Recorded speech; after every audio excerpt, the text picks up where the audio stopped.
Happy Friday! And it doesn't matter if it's the 13th, it's after work and we are happy, and it's time for another beautiful story of resilience and strength from those who came before us. And I tell you, even though this is a very depressing subject about slavery, we can derive jewels and gems, nuggets, so that we can incorporate it in our lives and never be the same. So I have been inspired by Peggy and Jane and John and Stephen and Athelia. We read about, yesterday. And now, Charlotte, another woman. And stay tuned, because like I said, we can extract so much inspiration from people who have gone before us. Charlotte, only age 30. Only age 30. And her child, Dora, age 8. Oh, I know, I just love 8-year-olds. And I think they're around, third grade or so? Let me not get distracted. Just thinking about the artwork that they've created and how beautiful they sing and play instruments. Just so talented. Well, anyway, there's this beautiful painting that Oprah Winfrey has of a mother holding on to her daughter. And I would say that daughter is probably around 7. And before the mother went to the auction block. My goodness. So it really gives us perspective of what really matters. And also I think about a Melody Hobson of Ariel Capital here in Chicago. And she has the actual dresses of some of the girls who were part of that explosion. Remember the young ladies who were in Sunday school and a long time ago?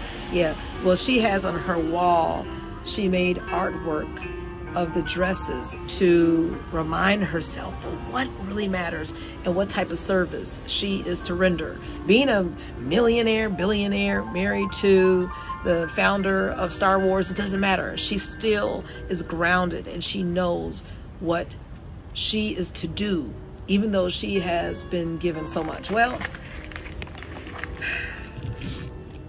we're going to talk about Charlotte. As a child in Africa, I shaped things from river clay, cups, bowls, animals. The village potter taught me. She fired my pieces in her kiln. Woo, that's some hard work. I remember taking a pottery class, and yeah, I still have the pieces next to my bed and throughout the house, but that's some hard work there. My fingers were never still. I cut reeds and grasses, wove them into mats and baskets. This became my work. In the big house shed, I make baskets shaped for all purposes. I work hard. It's a great feeling to work hard. It is, because afterwards you could look back and have such a sense of satisfaction. No money will give you that feeling. That's called intrinsic, motivation. Well, anyway, this became my work. In the big house shed, I made baskets shaped for all purposes. I work hard to fill the estate's needs and outside orders that profit the estate's income and reputation. Years ago, blacksmith Bacchus and I jumped the broom. Hey, she got married. The slave custom for marriage. No legal forms for slaves. No family relation recognized at a slave auction. Whew. Even if you give children. Then 8 years ago, our daughter was born. The Fairchilds called her, so they named her. The Fairchilds called her Dora. Among ourselves, we call her Akua. Oh, that's so beautiful. Which means sweet messenger. So It should be a kua here. To Bacchus, I am Bisa. Ooh, that's beautiful. Bisa, B-I-S-A. Not Lisa, but Bisa. That means greatly loved. Ooh, some beautiful names. To us, Bacchus is Abina, manly and bearing. Whoa.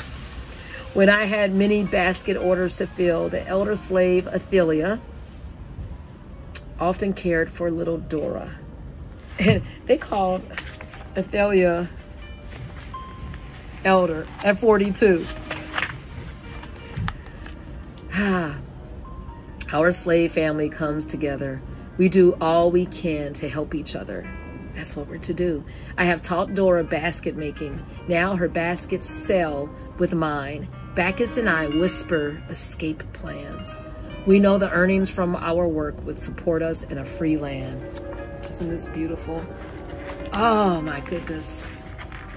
Charlotte's dreams. The baskets I create remind me of my family, my life in Africa. The owners do not know that I use my craft as my way of learning more about myself. Oh, do tell. I am inspired by the art of my husband, Bacchus, the way he interlaces strands of metal for a fence of railing. This led me to combine colored rushes into African patterns, accenting the shapes, bringing distinction to my baskets. I am surrounded by... Hold on. Isn't that something that's beautiful, that she's inspired by her husband? That's when you have a beautiful mate, that your husband or your wife can give you inspiration. She is surrounded by rushes, grasses, straws. I lose myself in the endless designs possible in basketry. When Bacchus and Dora visit me in the shed, this confined space, this closed world returns me to the open world, to my village in Africa. Oh, isn't that beautiful? That love. Oh, let's read about her husband, Bacchus, 34 years old. He was sold for $250. My wife, Charlotte, and our daughter, Dora, keep my hope alive. Keep hope alive. That's right. That one day we will be free. We honor Rainbow Push founder last Saturday, his birthday. And we're to continue to keep our hope alive. I was apprenticed to a blacksmith. I learned to work with metals. I make the estate's railings and fences. I make metal parts and objects for the big house. My curved metal patterns impressed the Fairchild's guests. They said my work was as grand as metal balconies they saw in New Orleans. Yeah, remember those beautiful like porches off the windows, those balconies? I tell you, gorgeous, ornate. Slaves working in the foundry during breaks told tales of runaways, knew of slave insurrections. Oh my, takeovers. And slave independence in Haiti. At night, I study the stars, the North Star, the drinking gourd. What chance would I have with my wife and child of avoiding patter rollers and bloodhounds to connect with help from other slaves and good people on the road to freedom? So much planning, so much wishing. Now we are up for sale. I hardly sleep nights, my goodness. I have terrible thoughts of separation, powerless to keep my family together. At night, I hold Charlotte close. Dora sleeps quietly on her straw mat. Tears of love and hope fill my eyes. This is reality. This happened. How these families were tore apart. Let's read about Bacchus' dreams. Our owners see us as laborers. They boast of our skills. Hire us out. Everything we do profits their estate. They do not know that no matter what the tasks, our lives are within. As I work, I think of my wife, Charlotte, of our daughter, Dora. Fragile lives.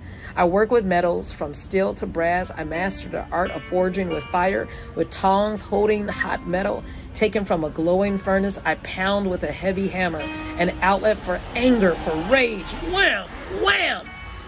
Oh, every stroke striking a note. Wham, wham, a blow for justice. Bam, bam, a cry for respect. Blam, blam. The beat on the anvil, a plea for freedom, calling, freedom, freedom. Oh, oh, freedom. I don't know if there is a story for Dora, but this is enough, I tell you, as far as inspiration. Oh my, yeah. So we're gonna stop there. Families were taken apart, but we have camaraderie, we have unity within. Let's make sure that our fabric is tight. Check on your loved ones, check on your friends, the people who matter to you, and those who are strangers. We're all connected. I'll never forget when we left Ghana, my son cried because he said, Mom, the people here in West Africa, they care about each other. They care about me. It's unlike Chicago. Everybody's close. Strangers, they don't have to be knowledgeable of you. Let's do the same here.